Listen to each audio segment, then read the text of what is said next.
Hello, everyone. Welcome to the October 24th edition of the Scientific Governance and Risk meeting at MakerDAO. My name is Richard Brown. I'm the head of community development.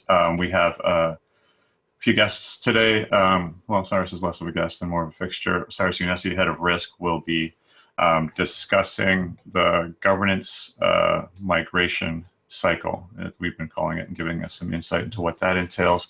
Later on in the course of the call, we'll be joined by Wouter. He's our head of engineering at MakerDAO. We had some great success with some insight that he provided in the last meeting. We want to continue that momentum because ultimately, in the crypto space, we're all at the very base layer technology companies. And so having a representative who has insight into the deep mechanics of the system is invaluable. So I'm looking forward to hearing from Wouter. He will talk a bit about security and the governance contracts.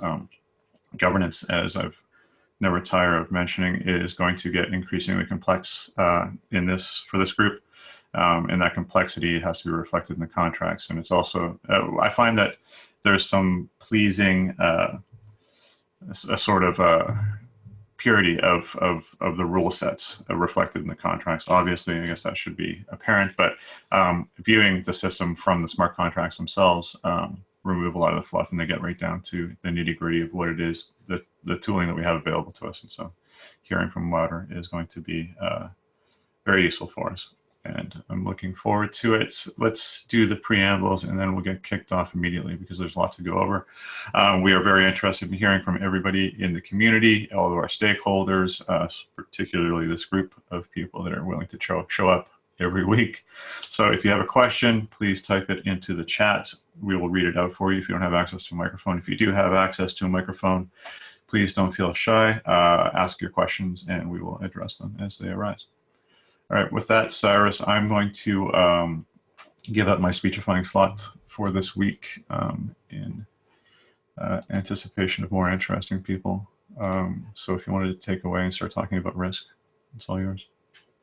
Okay, sure. Yeah, and I think this might be somewhat of a data dump of information. So anyone, please feel free to interrupt and ask questions as you see fit. It's kind of hard to know if this is too much or too little. So yeah. 1 second.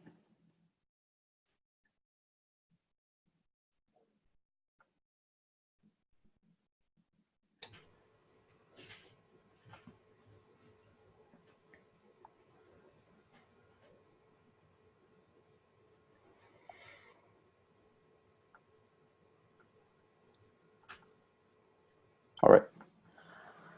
So today we're going to talk about the migration governance cycle in a bit more detail. This is going to be a recurring theme over the next several weeks. We'll probably kind of just talk a little bit about this in bits and pieces every week. We're going to try to get kind of some more details and finer points in the forums for discussion. So please check the forums as well.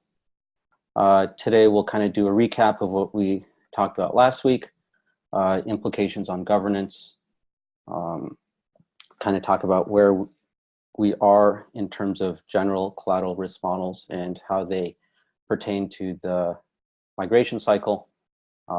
We'll talk about some sample risk parameters. I say sample because this is still a bit of research going on, and would also certainly like to get some community feedback on how we're thinking about things. As I'll talk about a little bit later, the plan is to kind of put out a more formal proposal over the next couple of weeks. And then, yeah, we'll finish off with a little bit of a roadmap. Okay, so to review what we talked about last week, we have primarily two sets of stakeholders. The current DAI holders we are referring to as PSI, and then the new MCD will just be called DAI. So we have PSI holders and CDP owners. PSI holders can convert their PSI into DAI using a special migration contract. It's essentially a special CDP where, especially a special CDP where you put your PSI in and borrow or draw DAI against it. Of course, no stability fee there.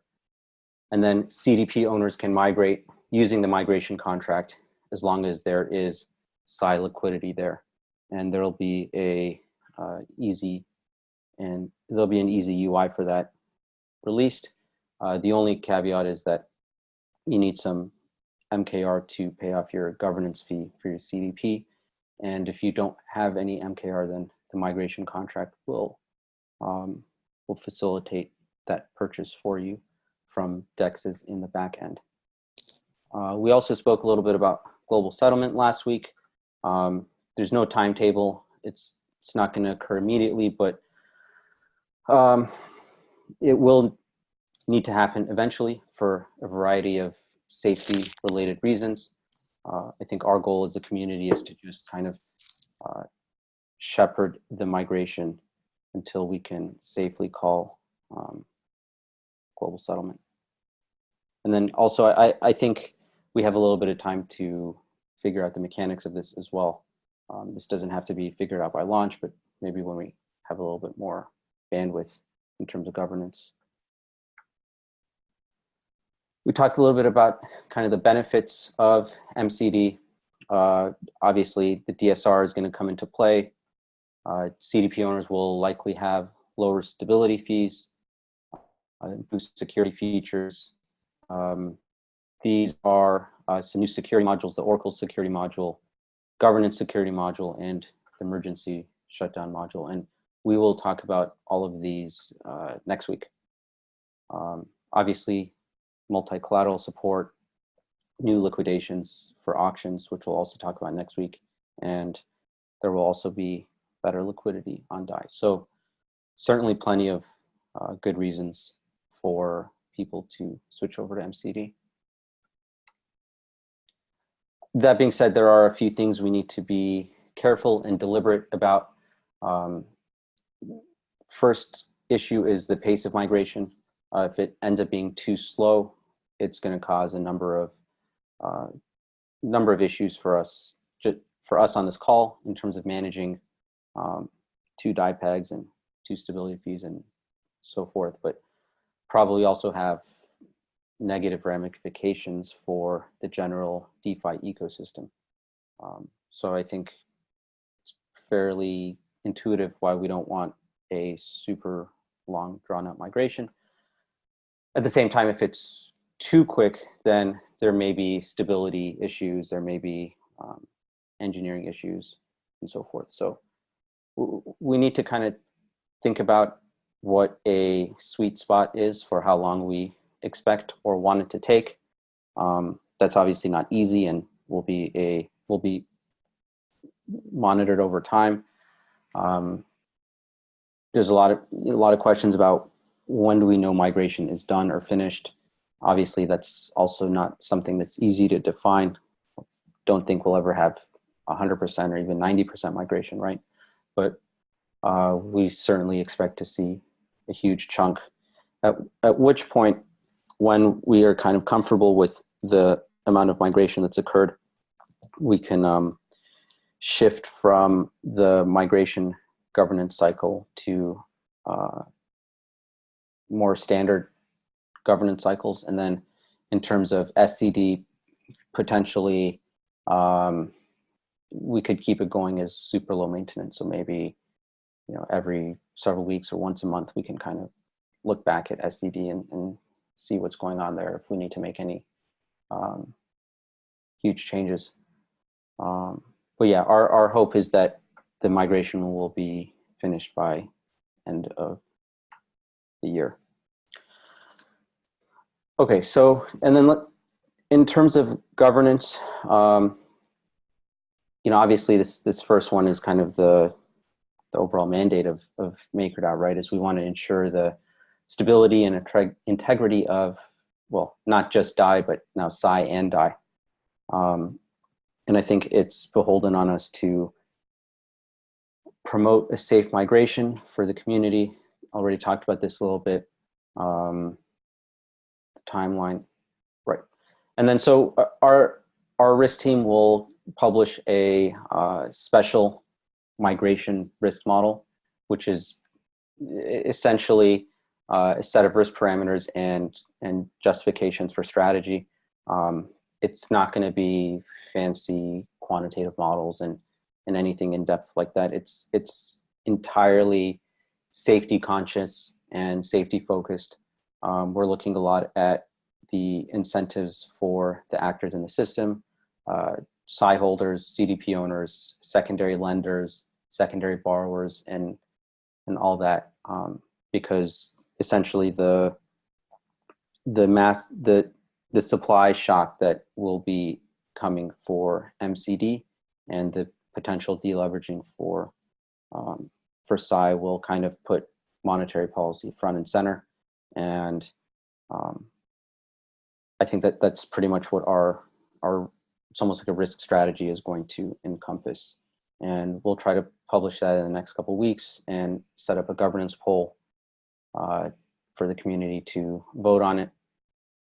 And then once kind of the migration cycle is finished with, hopefully beginning of next year, we can start with standard cycles with new collateral partners, priority polls, and so forth. Any questions so far? Yeah, there's a couple in the chats. Have we considered incentivizing early migration with MKR? What, could you clarify that question? I'm not. QB, if you have. That can be interpreted different ways, but just straight up, maybe paying CDP owners or SI holders MKR to migrate. I think that's the idea. Yeah, I mean, in terms of subsidized incentivization, there certainly are a number of ways to do that.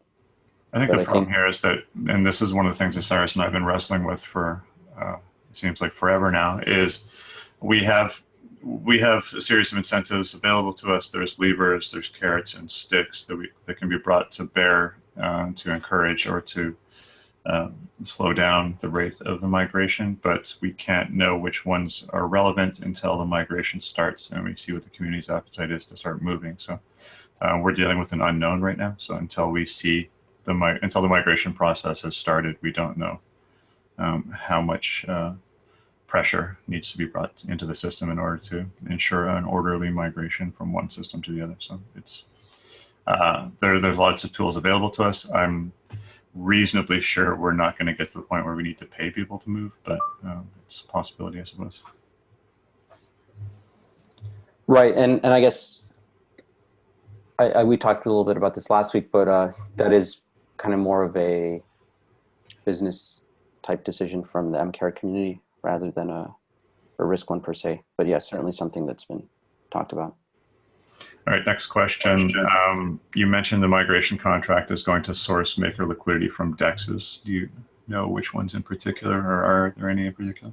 Yeah, it's going to be the Oasis,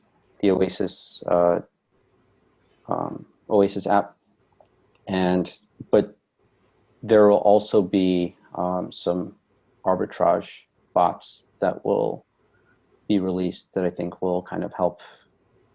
I may be mistaken on this, but I think the arbitrage bot will also help source liquidity from Uniswap, I think. But yeah, the contract, I believe, interacts directly with Oasis, but there should be kind of some simple tools to source liquidity from others as well, using the arbitrage.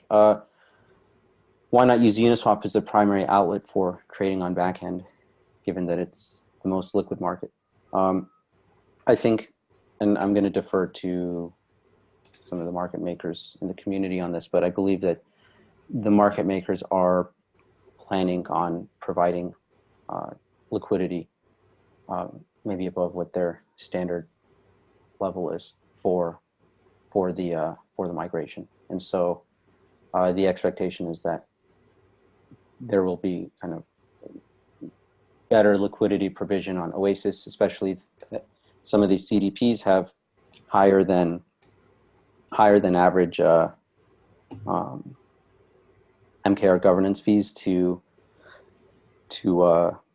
pay back, and I think we considered it from a slippage perspective, and I think for these kinds of instances where you can kind of expect that there's going to be significant trading volume, I think it just makes more sense to use a limit order book.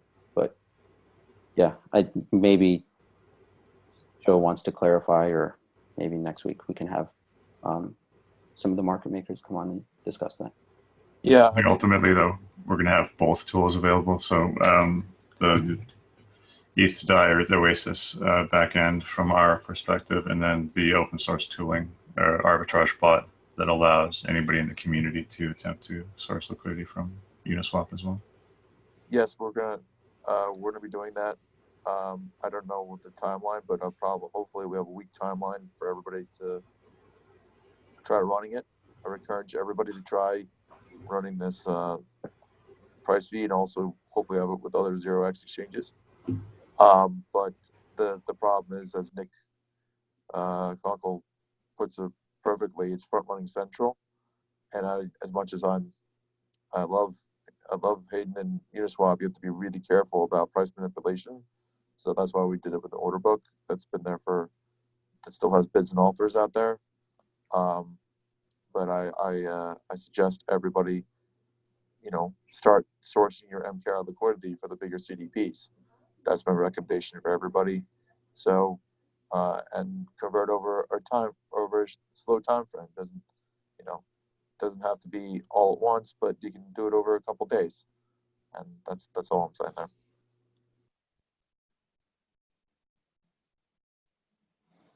Okay, I just want to make sure we don't lose this question, which got skipped over from QB. If also there's 20% of SI locked in DeFi, if the DAI stability fee crashes, don't think I'm incentivized. Migration will happen. I'm not sure I understand the question, but yeah, in general, we are looking at incentives with stability fees in general, and there will be, I'll get to this in just a couple slides. Hey, Cyrus. Yep. One question that I had was around MKR holders and where, if any, formal input is required from MKR at any point in this process. First of all, is there, and if there was, where would it be? Right. So as I mentioned, there will be a governance poll or polls regarding the overall strategy. I'm going to defer to our governance facilitator to kind of coordinate those kinds of polls, and also kind of source some opinions and consensus from the community on what level of input that they might want to give. I do think that going to kind of doing a debating specific numbers as opposed to strategies is maybe not the right approach in my opinion, but certainly that's something we can consider. So, I mean, I think it's the correct approach is to debate the incentives and kind of pick parameters that will give us the best outcome that we want. But maybe you want to be a little bit more specific on if there's a particular aspect you're considering or thinking about. No, that answers my question pretty well. I just, as I understand what you're saying, and again, correct me if I'm wrong, but you want to build a strategy for this with a set of parameters and a set of incentives for the various stakeholders, and then you will put all of that, as well as the analysis of the risks associated, into a proposal, and then there would presumably be a governance poll around that overall strategy. Exactly, yeah. So the problem here is that we don't have empirical evidence to look back to in order to generate a plan that we know that works. So the name of the game here is just sane defaults, due diligence, and minimal parameters to bootstrap the migration process. And then once the process has been bootstrapped, then we all start talking about how we increment or decrement the relevant parameters. But the the options for launching this thing are extremely limited. Like the stability fees basically stay the same, and the DSR is the smallest amount we can possibly get away with. And then, like I said, we don't have any idea of what the migration process looks like and what incentives will be necessary to bring to bear in order to encourage people to move. And so we need to tweak those numbers post launch and then see what works. And we'll be discussing those in these calls and having polls about that. But kicking the process off is that there isn't really a lot of room for experimentation.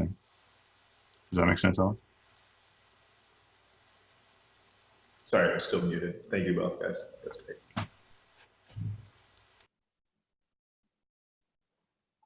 Any question in the chat? Any conversation with Compound to phase out Psi?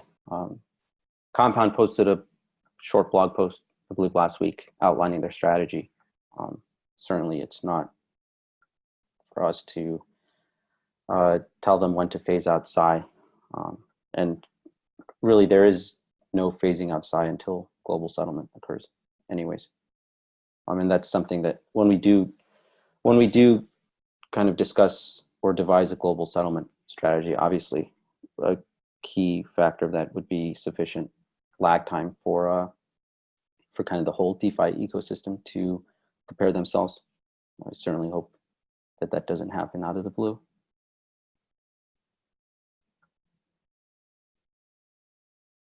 Okay, I think that's it for, I think we're caught up on questions. Okay.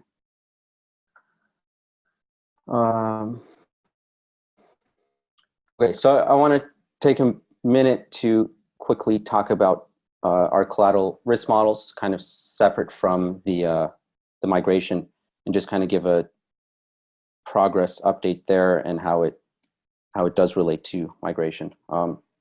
So kind of what we have been working on behind the scenes for a number of months now, and we spent some time talking about this in July and August, was these kind of more financial quantitative models that would help us determine risk premiums for these collateral assets. And from there, we could kind of calculate stability fees in a more methodical and scientific manner and do a whole bunch of fancy stuff. That model is still on track to come out in early November before launch.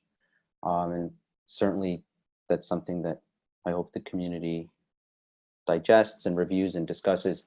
But it's also a lot to go over and not something that's really doable in just a few short weeks, given the migration work to be done. So my expectation is that we can discuss those models immediately after launch in December as we gear up for the first real governance cycle to occur in January. And then additionally, collateral specific evaluation reports for assets from the initial collateral set will be coming out in December. Also, not if we were to, those are also kind of going to take some time to digest and review. So those we can discuss mid to late December, early January as part of the governance cycle. And I've gotten a few questions on, is this a problem or not for MCD launch, and can we proceed without them? And the answer is definitely yes. What we're proposing here isn't anything. What we're proposing here is actually just maintaining the status quo of how we're currently managing single collateral DAI, which is a super high emphasis on monetary policy and the DAI peg and so forth, right? Everything we've done this year has been from the perspective of keeping DAI pegged to $1. And our goal with the migration governance cycle is to continue that.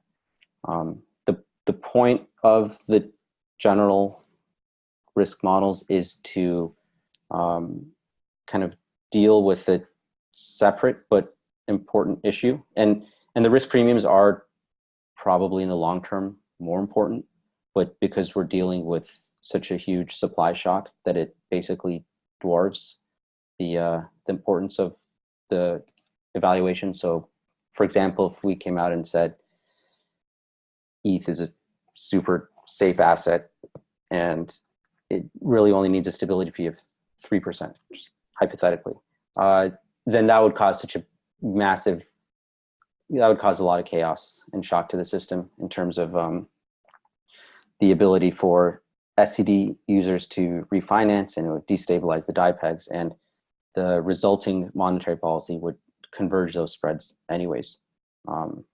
So point being, focusing on monetary policy is almost certainly the right course of action for the next few weeks. And so that's what we are going to do. That being said, we are planning to launch with ETH, BAT, and then Psy here is kind of the special migration contract. This isn't anything new. This isn't new information. It was listed in the MCD launch blog, although I'm not sure if people really caught on to that. So I want to explain kind of some of the justifications there. BAT is selected because from the priority poll, it was, I believe, the #1 selection with, I think, 100%. And then, of course, REP and 0x also made a lot of sense, and assets that we considered strongly for a long time. But both of those projects are actually going through some changes in their token economics.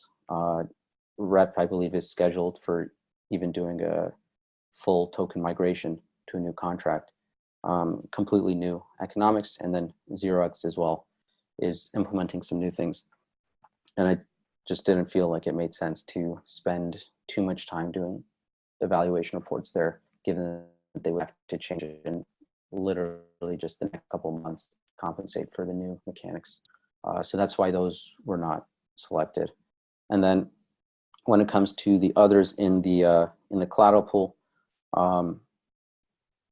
so I mean, those were kind of focusing on trying to build out the community and decentralized risk team driven evaluations, speaking with a lot of independent risk analysts in the back who might be interested in this kind of work. In fact, the qualitative evaluation of BAT is being done by an independent risk analyst. So that will kind of be a first foray into potential decentralized risk teams. And yeah, I've reached out to kind of some of the professional crypto research firms as well, and they've expressed a lot of interest in evaluating collaterals. So basically, we as the internal risk team went with ETH and BAT. Sorry, we as the internal risk team went with ETH. We contracted BAT out to a very top tier independent risk analyst, and then the rest we can delegate to other professional research firms or independent risk analysts. So you're planning to launch the investigation for BAT, or is the plan to launch BAT as a collateral type in multi-collateral DAI? So the plan is to launch BAT as a collateral type in MCD, despite not having kind of the full report there. And that was another question that popped up on the forums. Was that the priority? So was the priority poll priority in addition to MCD, or priority in consideration for MCD? What's the difference? Your one is you consider it, the other one is you actually add it. In other words, do you feel that was the poll, did the poll basically give us the ability to say the MKR holders want to include BAT in this system, or did the poll tell us if we were to consider these and these tokens, BAT should be the first on our list to consider? Does that make sense? Sort of. But yeah, so the idea with the priority polls is really that, I mean, if you've looked at the forums, there's already several new collateral types that are building up in addition to the initial collateral pool, right? And this could probably expand to a list that is certainly untenable for us at the internal risk team to manage everything. But presumably if, or when independent risk teams come along, certainly, of course, they can choose which asset they want to review, but if they want to do it from a perspective of what do the MKR holders want to see added next in the collateral pool, that poll helps them determine that. So we interpreted the priority poll as, given that we do these analyses sequentially, which one should we start with amongst the initial collateral set, right? Sure, we could pick which ones we wanted, and in the roundabout way we did, right, by choosing not to include rep or 0x, but it kind of makes sense to follow the wishes of the MKR holders. Right, so I see this post from this question from LongForWisdom that we haven't had a yes or no vote. It's a good point if we include it in MCD launch and then later we decide. So for instance, let's say this analyst comes back with a negative report on that, just hypothetically. I'm just trying to understand the flow, not in particular. Right, okay. You know, if we you know, you publish this general risk model, we look at collateral specific evaluation for it, and then we're just like, wait, actually that is terrible. I'm not saying this, anybody who's from that on the call. Yeah. Okay, so two points here. One is, it's certainly important for MCD for us to be able to test out kind of the full features and functionality of the system. So certainly we want to launch with at least one additional collateral type, just from an engineering and safety perspective. Secondly, everything is going to have extremely conservative risk parameters for this special migration cycle. And afterwards, we can really change things however we want after the fact. Would it become awkward, as LongForWisdom mentions, potentially, but I don't, yeah, I guess that's maybe a situation we hadn't explicitly considered. And I think the reason is that our philosophy had always been that pretty much any collateral asset can be included eventually, just with the proper risk parameters. Obviously save for some of the more fraudulent ones. So I don't think we'd end up in a situation where we'd want to completely remove the first collateral that was basically voted on with 100% unanimity, but I certainly see your point, and it's definitely one worth considering for the community. So that being said, okay, what are our options if that was certainly a huge issue? Could we basically do a shortened version of an analysis, or could we speed up over the next month that type of evaluation to justify that? Sure. That being said, right, ETH is in the same boat. ETH has never had that, right? What if the community comes back and says they don't want ETH based on the report? It would be messy either way, right? So totally see your point, open to suggestions and recommendations as well. Thank you, Cyrus.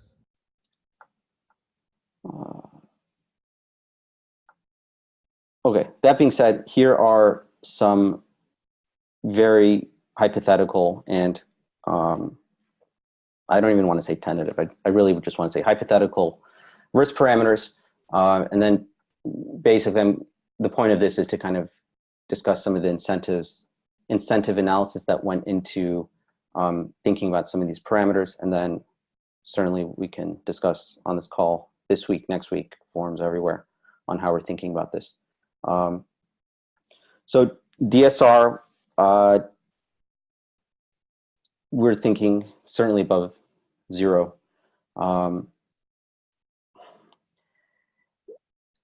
I think the choice of DSR depends heavily on what kind of migration we want to target.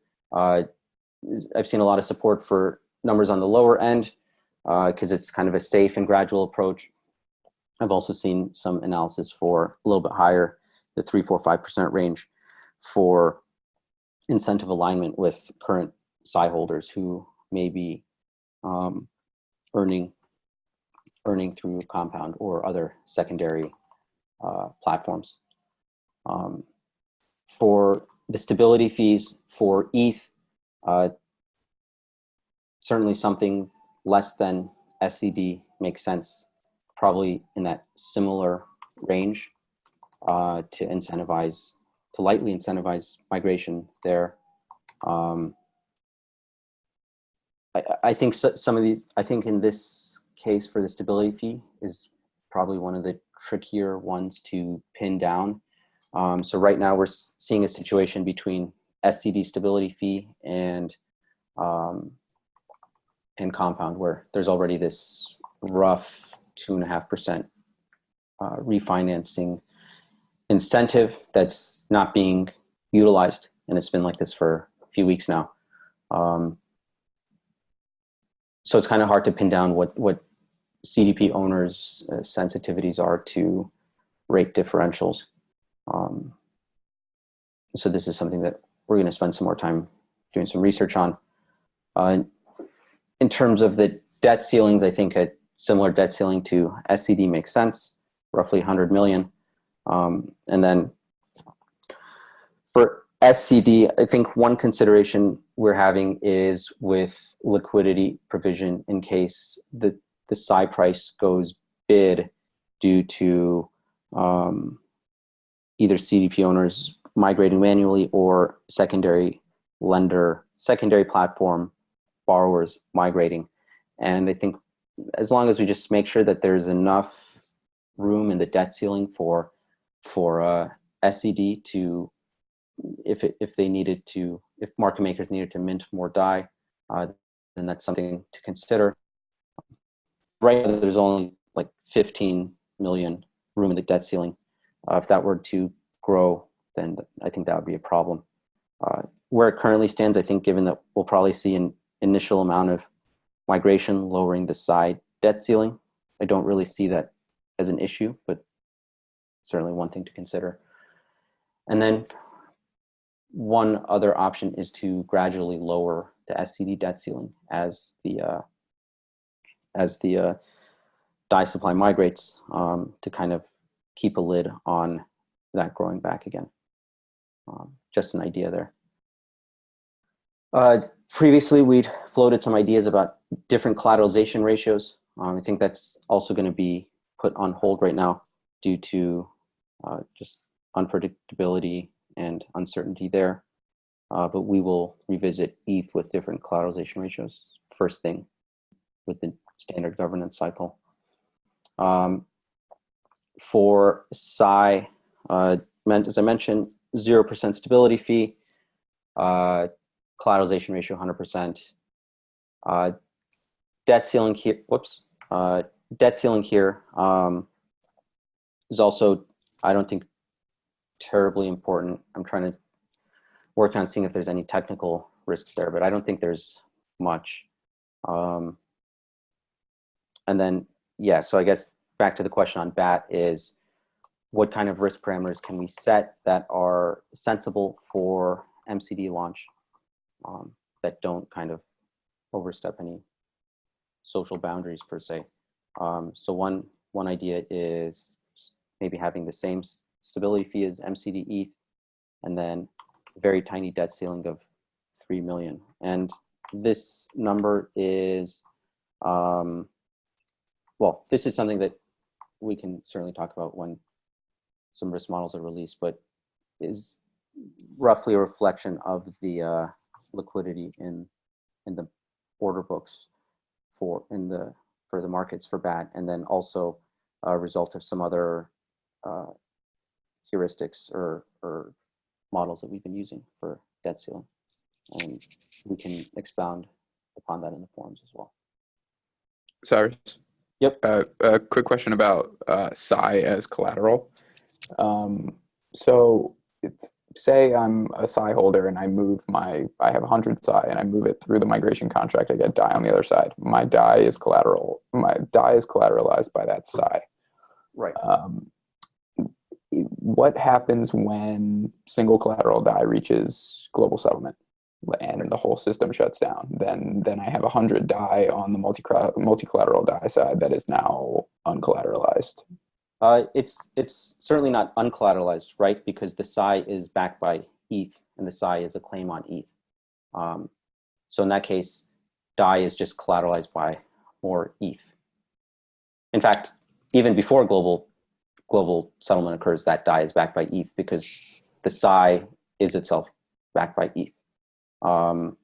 So right, but how I'm thinking about it is you have DAI on multi-collateral DAI with no CDP attached to it other than the SAI that was in there. So someone could have redeemed that SAI on the single collateral DAI side, gotten the ETH out, and then just taken off with the ETH. And it's not in the system anymore. right, I can speak to this a little bit too if you guys want. We've been talking about this a lot on the smart contracts team. I just want to see if I'm thinking about it correctly. Hi, I'm Andy, by the way, guys. I'm on the smart contracts team. But essentially, the SAI that is in the single SAI CDP will be siphoned out as migration happens. Basically, so I would create a SAI CDP and get DAI. And then let's say someone else is migrating over their actual CDP from single collateral DAI. The SAI that's in the SAI CDP will be taken out of that CDP to pay off the single collateral CDP. And then the DAI that is generated from the new multi-collateral CDP is then paid back to the SAI CDP. So it'll stay at a balance of 1-to-1. But Gotcha. theoretically, with full migration, that CDP will zero out. Okay. Okay. Understood. Thanks. Does that help? Yeah. It helps a lot. Cool. and then also I've discussed with the market making team, with the broader community actually, that prior to global settlement, we should probably at least try to empty out the SAI in the migration contract to maybe minimize any issues there, and then kind of lower the debt ceiling to 0 before doing global settlement. Because in the SAI that's in the migration pool, anybody can retrieve it, right, by putting DAI back into it. So I think that's maybe a little bit more overhead, but also a cleaner way of dealing with the SAI, the collateral pool.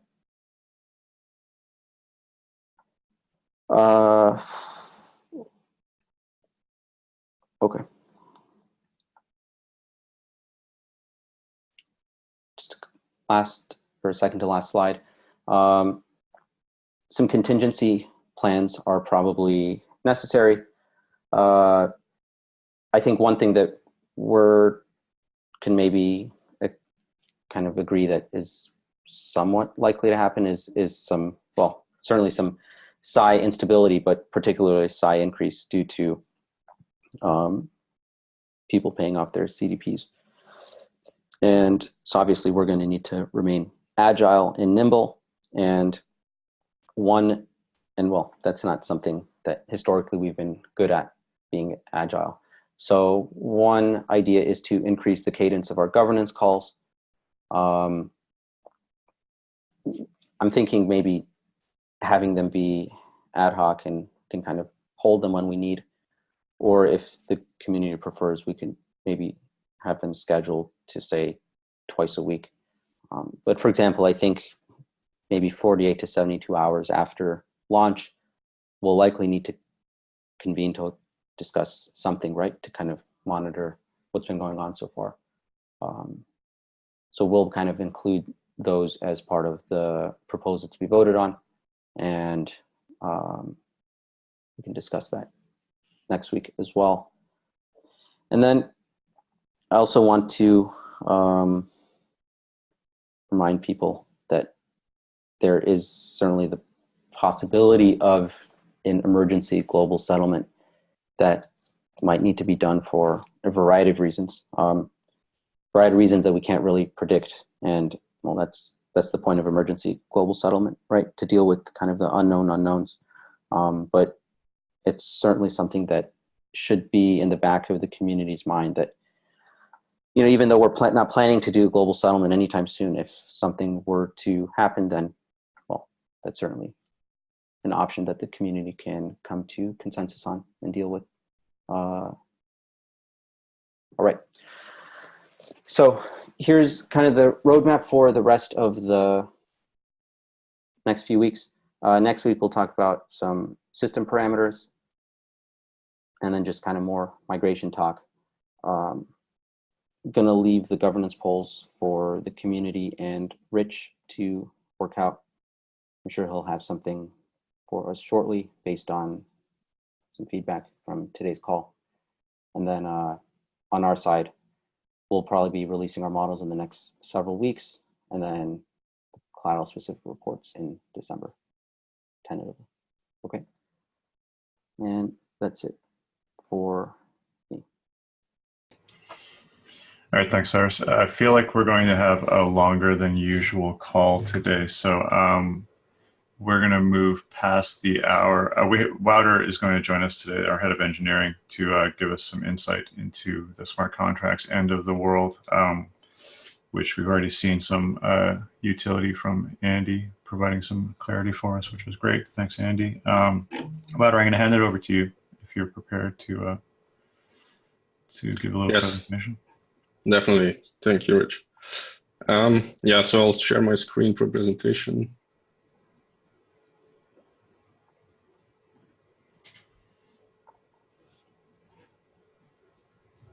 Can everyone see that? Yep.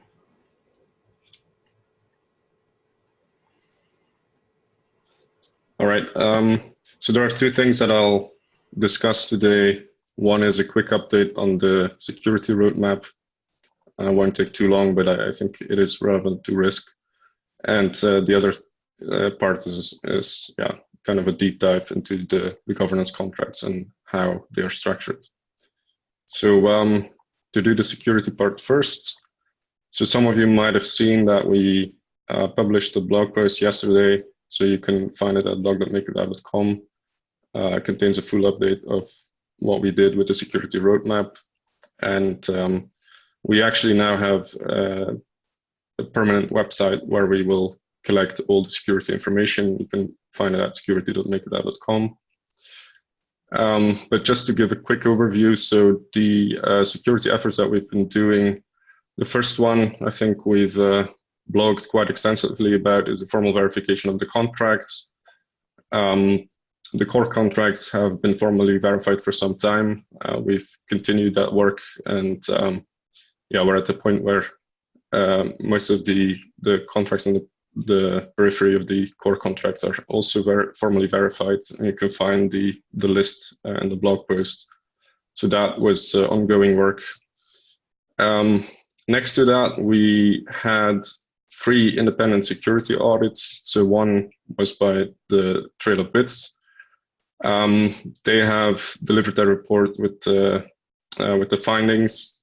If you read the blog post, and you can click through to the actual report and see all the issues that they found. Those were not too too critical or too high severity. The other security company that we contracted with is PackShield. So they too have finished their report by now. They did find at least one high severity issue, and the details too can be read in the report.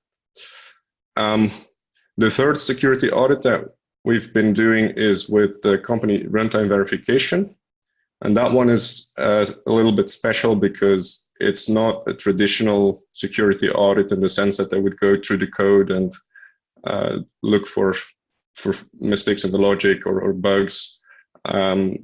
Instead, they are actually building a high-level model of the business logic of the different contracts, and they are applying formal verification methodologies to look for mistakes in the business logic.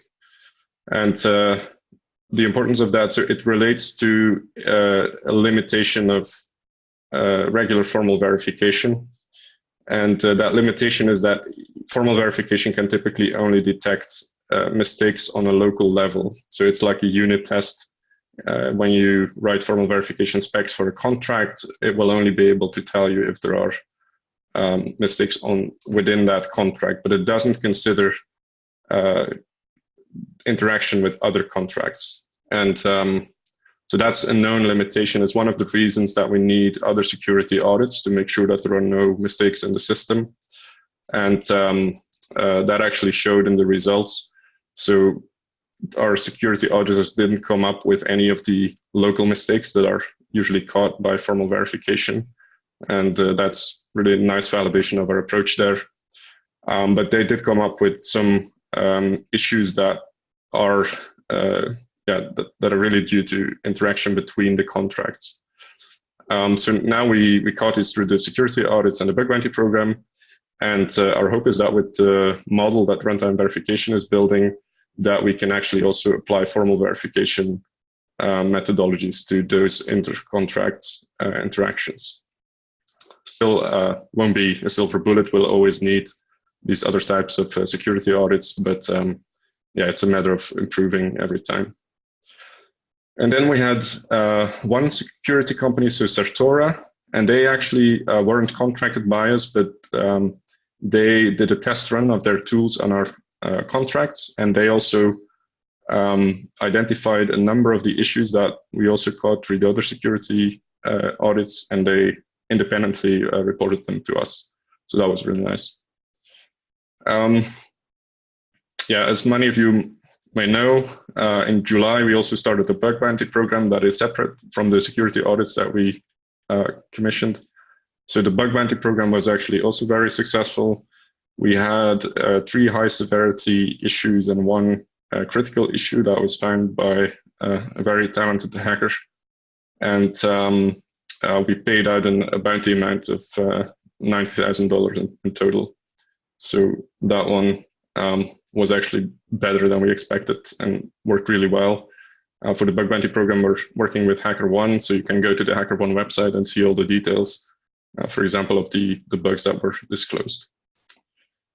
So those are the 3 main elements of the security roadmap. We have also different additional things that we do, like we have 3 weekly, or at least every 3 weeks, we have a partner integration call. So this is really to stimulate our integration partners to start looking into the multi-collateral DAI code and to start considering migration and integration as soon as possible using our Cova and testnet deployments, for example. So that has been ongoing for some time, and yeah, that's quite important that we pay also attention not only to the mistakes that might be in the system, but with the integrations to the system, because if those don't work, then the result is the same, that funds can be lost. And then we do, yeah, different checks, like a deployment correctness check. Currently, that's still pretty basic, but we're also improving on that one. And one of the things that we're still finalizing in the few weeks that we have left before the launch is threat monitoring. So I'll go a little bit more into detail about that one. But before I do, this is one interesting finding from the from the security program that we discuss in more detail in the blog post. But we had a look at the issues that we found and how much overlap there actually is between the different audits that we've done. And the reason for this is that if you have a number of audits that have different approaches, you expect that they come up with the same results, and that actually gives us some assurance that we did a good job, like catching most of the bugs that are in the system, and that it's not like, it's not the case that the number of bugs is infinite and we're just like fishing in a sea that is much bigger than the bugs that we come up with, or the number of bugs that we come up with. So for example, the critical severity bug, there was one that we found, and that one was actually identified by a number of number of audits. So PackShield, one of our auditors came up with it. It was found through the bug bounty program and then also by Sartora, who came to us with the independent result. And we can actually see the same thing for the high severity bugs, which is really nice. As I mentioned, this is one that we're still working on. So when the MCD system goes live, we'll be monitoring the system to make sure that all the state variables in the system actually maintain, or that they stay within the expected boundaries that we think should happen if the system is running normally. So this list isn't final, but to give an idea, some of the things that we can be monitoring are the actual risk parameters, the collateral price feeds and the liquidity, the inferred price for DAI and the supply, although I think this one probably will be added after launch if we do it. Things like the auction volumes, the executive votes, the balances of the votes in chief, and then also the balance of MKR and the emergency shutdown module, which I'll go into more detail. But yeah, so that is something that we're still working out with our TechOps teams and TechOps team and the smart contracts team to make sure that we cover as many of these vital parameters as possible by launch. Okay, so that's the part about security. Maybe I should pause here and ask if there are any questions about this part.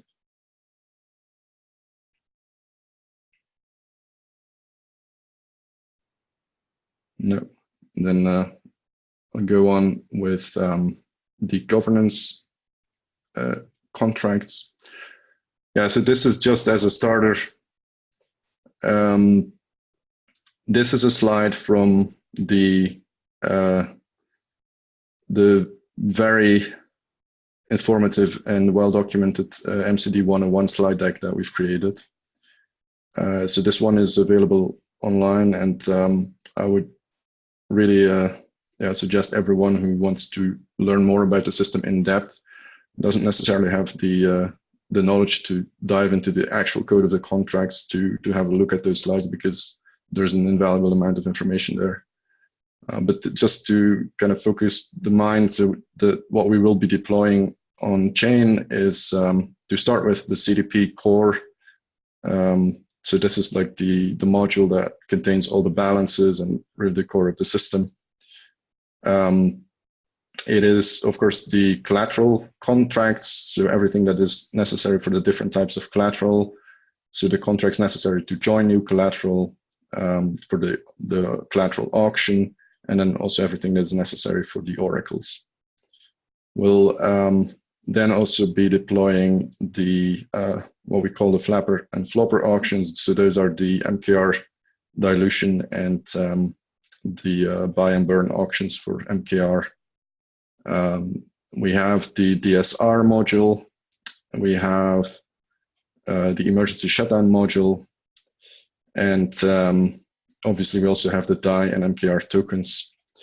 And then last but not least, we have the governance modules. So yeah, those are indicated here, but I'll talk about those in more detail. So MCD governance, it's based on Psi governance, what we dubbed version 1.5. So that's the one that is currently online. It's with the same contracts for the polling and executive votes that you're already familiar with.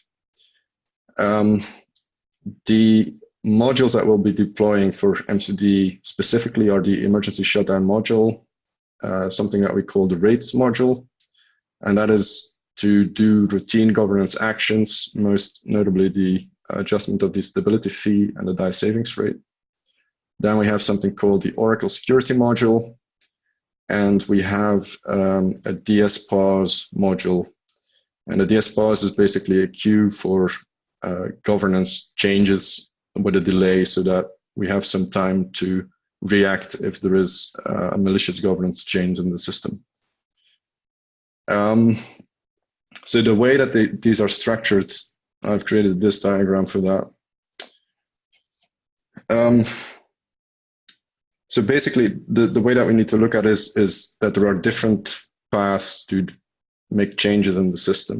And some of the changes are very risky, and those obviously should be hard to do. And some of the changes are quite routine, and those should be much easier to do. Also, an important aspect about the governance system is our timings. So timings of attacks and kind of the frequency with which that we want to update the variables. So if we first have a look at the left side here, so those are all changes that go through the executive voting process. So that's the process that you're already familiar with. It uses contracts that you probably heard about. So DS Chief contract. It uses spells that we deploy, and these spells they make changes to the system. So I'll start with this one here, the root module with the DS pause, which can lead to a general system upgrade. So this one really is the same as the situation we have in Psi, but we inserted this DS pause contract. Now, the reason why we did is that this module is incredibly powerful. You can really change anything you want in the system with it. We also designed MCD in a way that is very modular. So, for example, if we add a new collateral type, if we maybe at some point in the future upgrade the auction contracts, all those kind of changes in the system could also be something very small, like tweaking governance parameters. All those changes can go through the root module, and it really has, as the name suggests, root access to the system. So the reason that we put DS pause here to introduce a delay is that we have time to scrutinize the changes that will be applied to the system. And if there is a problem with those changes, for example, if there is a malicious governance attack and some change was voted in that would jeopardize the system, then as long as we are in this delay period, you can actually, through a separate vote, cancel the change. Or, as we'll be talking about soon, you can also go through the emergency shutdown module, and during that delay period, you can trigger emergency shutdown for more serious threats to the system. Now, DS pause is an interesting one because it is kind of a double-edged sword, because introducing this delay, it limits the possibilities of attackers, but of course, the system cannot in itself differentiate between malicious and benign changes. So by definition, our intended changes also have to go through this root module. So we are not limiting just the attacker, but we're also limiting ourselves. And that's the reason why we will really set the delay very low in the beginning, potentially just make it 0 on the initial deployment of the system. And then as we observe the behavior of the system, and we are confident that we can do everything we want with without the delay, so all the routine governance actions, all the actions we need to do for security reasons. Once we are confident we can do all those things, not through the root modules, but through the other modules that I'll be discussing. And then we'll actually be increasing the delay. And so in the long term, this delay could be really large, like, for example, a week or a month or even longer. But that would assume that the changes to the system that need to happen quicker those would be done through different modules. So that's a root module and DS pause. So this is kind of the fallback for everything you want to change in the system that isn't the special case that we've provided separate modules for. So the next one is the rates module that I'll discuss. So this one is really to bypass the DS pause for routine governance actions. So when we change the stability fee, when we change the savings rate, we obviously don't want to wait a month before the change is applied. And this And the principle really is that the changes that you can do are quite limited. So you cannot even just set the stability fee to anything you like. It is between different, like, well-defined bounds that you can change the stability fee. And the same goes for the DAI savings rate. But as these changes are so limited, that gives us actually the confidence to bypass DS pause and make sure that we have a pathway here where we can apply these routine changes to the system in a secure way that is limited, and that gives us the possibility to react immediately. The third module then that is also triggered through an executive vote is the Oracle security module. And this one is very crucial because if there is an attack on the Oracle system, this one allows to freeze the price feed of one or more oracles. Now, this one also bypasses DS pause, and there is a very good reason for that. It's because the prices are obviously updated very frequently, and if there is an attack, then once again, you can't wait a week to freeze the price feed. You have to actually do it within 1 hour. And so that's the reason why we have this separate module that can do that. And then the last one, so this one is a little bit notorious. This is the emergency shutdown module. Now, I first want to start by saying that you can trigger emergency shutdown simply through the root module. So that root module can do anything that is possible in the system. So that includes emergency shutdown. But if you go through the root module, then first of all, you need to go through a regular executive vote, which means that you have to surpass the previous hat, once again, as we are already used to. And you have to go through DS pause. So in the long term, if this is, for example, a month delay, then it would take a month for emergency shutdown to be actually triggered. So that would be not desirable in all the cases.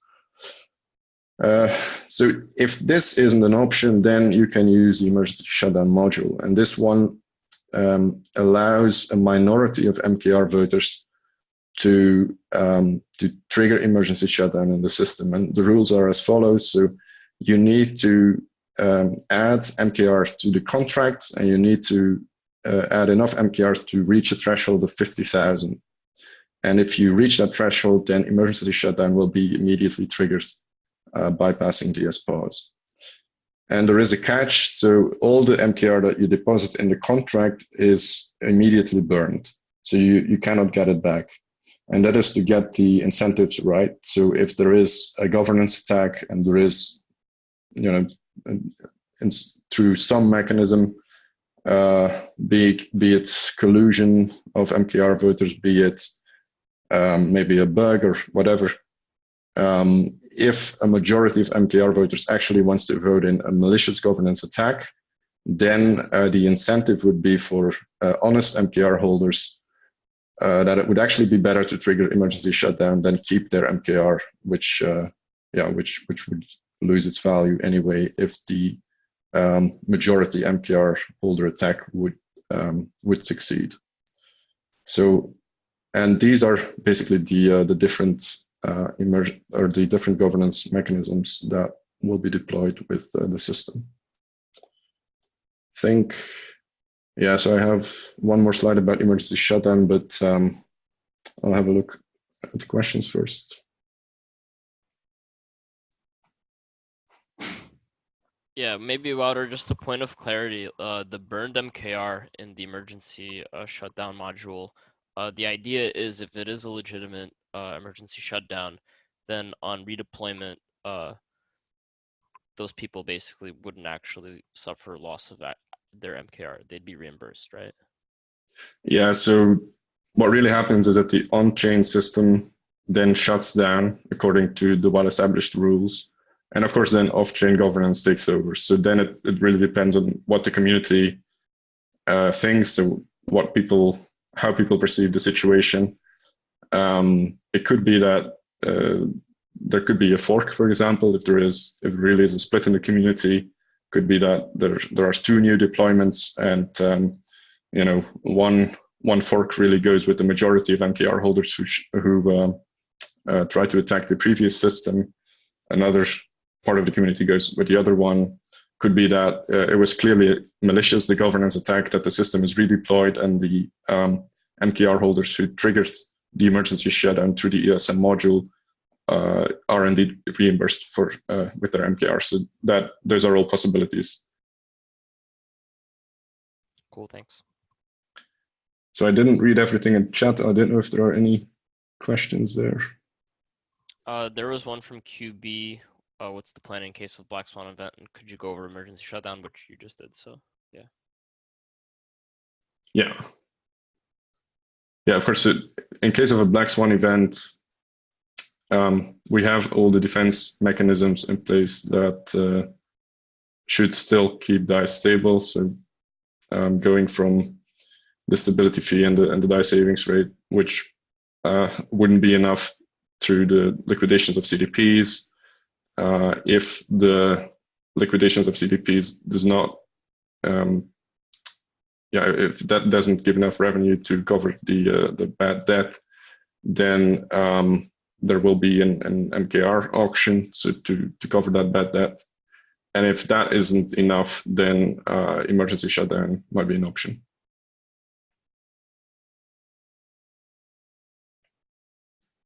All right.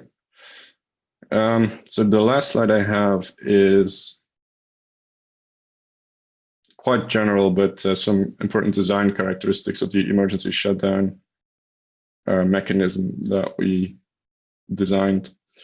So the first principle is the DAI no raise condition. So every DAI holder will be able to redeem the same quantity of collateral, regardless of when they interact with the contract. So it's not the case that if you are early that you get more collateral than the next one or something. Every DAI holder is treated the same.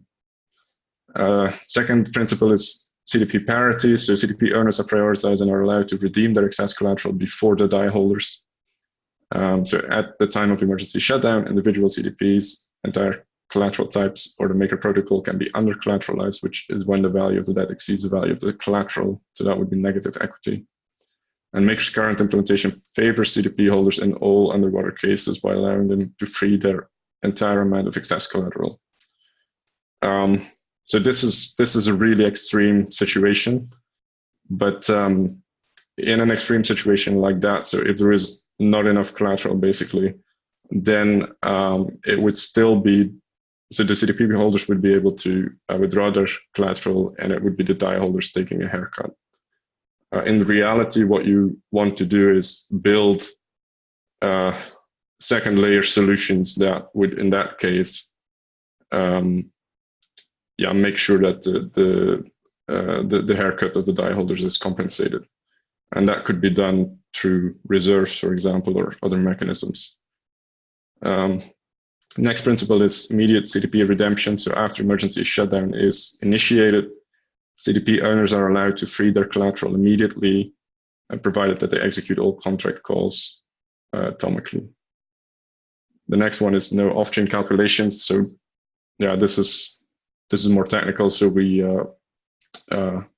consider different designs, and some of the possible designs for emergency shutdown actually have quite a few off-chain calculations that would then be validated in the system. But that would require services that can do these calculations. So it would then, it would need an authority that actually inputs those results. And that's a design decision that we stepped away from. And then the last one, buffer assistance. So after emergency shutdown is initiated, the surplus and the bad debt in the buffer acts as a reward and penalty distributed pro rata to all DAI holders. For example, if 10% of the total system debt is in the form of net surplus, then DAI holders receive 10% more collateral. In a sizable system, that percentage would be much lower. So that it would be close to negligible. But these are the technical design characteristics of the emergency shutdown process. So any questions about that one?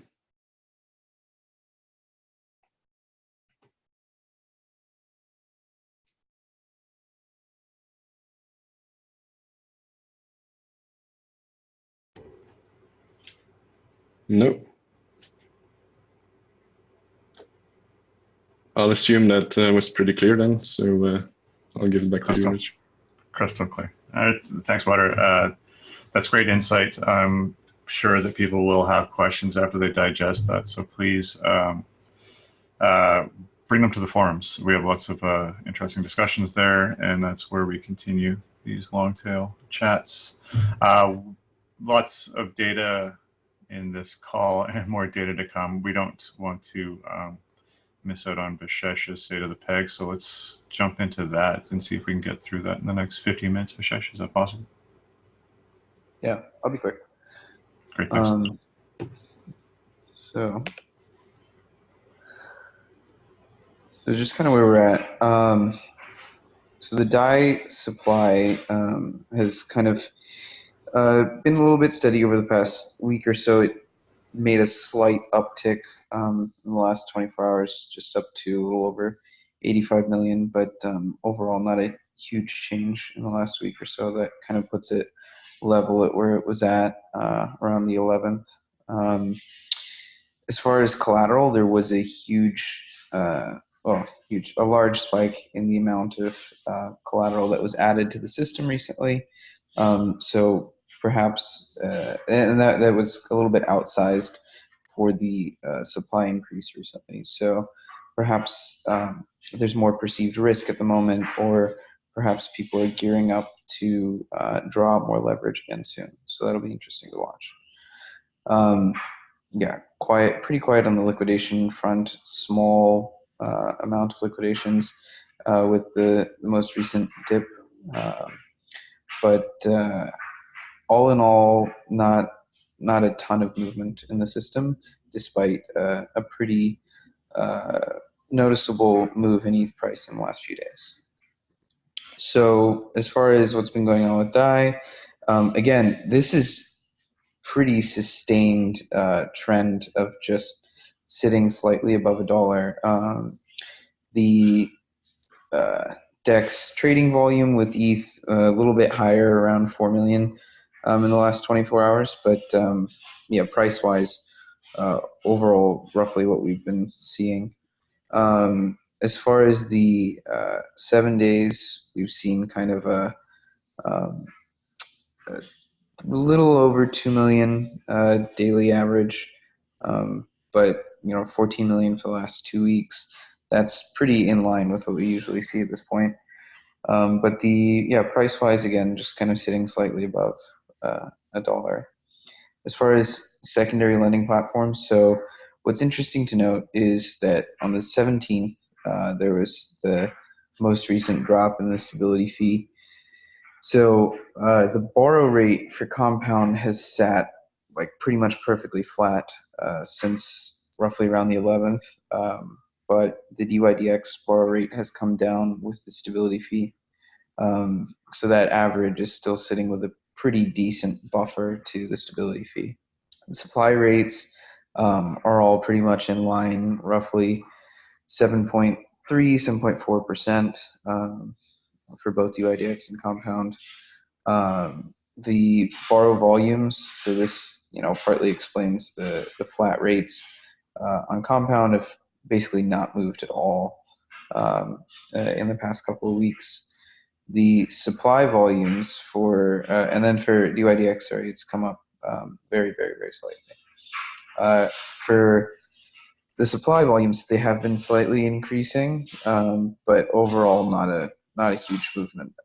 So that explains why those rates are sitting pretty closely around that 7 to 7.5% mark. So it'll be interesting to consider that with the DSR in the future state, how these supply rates are going to compare, and whether they're actually going to stay roughly where they've been at, or whether we'll see a drop in those rates. So here again, the excess supply pretty steady, and subsequently the utilization rates since the 10.5%, since about halfway through the 10.5% stability fee, have actually been more or less steady, at least more steady than they have been over the past few months. So actually, ironically, kind of quiet on the secondary lending front as well, despite the subsequent drops in the stability fee. Okay, I'll come back for questions. Oh yeah, the 7 day. Yeah, I'll work on getting that up live. So the question, I forget the questions are not posted. The question was, is the 7 day price graph going to also be accessible on the website? I mainly show it on the calls, but I will look into getting that live as well. That'd be awesome. Okay, thanks, Vishesh. If there's no more questions, LongForWisdom, you're at the end of the road. So, did you have stuff you wanted to talk about today? I don't think there's been too much activity on the forum. Just mostly discussing Cyrus's status update on the roadmap for migration, and then sort of a continued sort of slow trickle of discussion on the collateral applications from various people. And I still have to dig into the debt ceiling thread, which I promised to do last week, but DevCon happened, so we'll take a look at that hopefully before the end of the week. Yeah, and I encourage people to check out. Actually, can someone post a link to that status update thread, and then post your thoughts on BAT as a potential launch collateral type. Kind of the issues raised by Alex are things that have been raised also before, and certainly considered him, but like to get some more feedback there as well. Currently, the plan is to launch with BAT as a initial launch collateral, and I think there are a number of positive reasons to doing it the way we've outlined. But certainly, if there are some issues, we can consider alternative plans, different ways of looking at a BAT analysis that is sufficient for the community.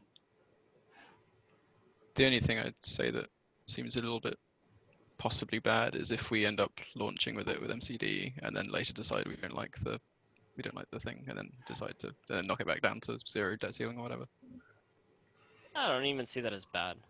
It's kind of like being able Yeah, to I think that's kind of revert an your interesting. decisions. Yeah, I think that's an interesting experiment, actually. Although I don't. Under what situation would we decide that it's bad, though? What's for instance there? Well, I don't know. I haven't done the risk analysis, right? But Yeah, if the risk analysis comes back and says this is terribly risky, don't do it, then maybe we won't do it. Sure, but isn't the assumption that there's no set of parameters that are too conservative? So ultimately, if it's not a scam, then it's in. It's just not going to probably move the needle, right? Is that incorrect, Cyrus? Yeah, I mean, but presumably somebody even has to come in and say that it's not a scam prior to launch. So that's kind of like a stopgap solution. Is can we do a mini analysis for launch, or just a kind of a couple pages that kind of puts any concerns to rest on that front, or if we really want to speed up potentially 3 months worth of governance in the next 2 weeks, I'm happy to oblige. Obviously our strategy was to kind of space things out accordingly, while at the same time balancing the engineering aspect and safety aspect of testing out new collateral types and making sure everything is functioning properly. But yeah, so that's kind of the feedback I'm soliciting, or people have any thoughts on that kind of stuff. All right. A lot to digest. That was a long call. Thank you, everyone, for your contributions. That was great. As always, please continue the conversation in the forums, and we'll see you again next week. Thanks, everybody. Thank you, everybody.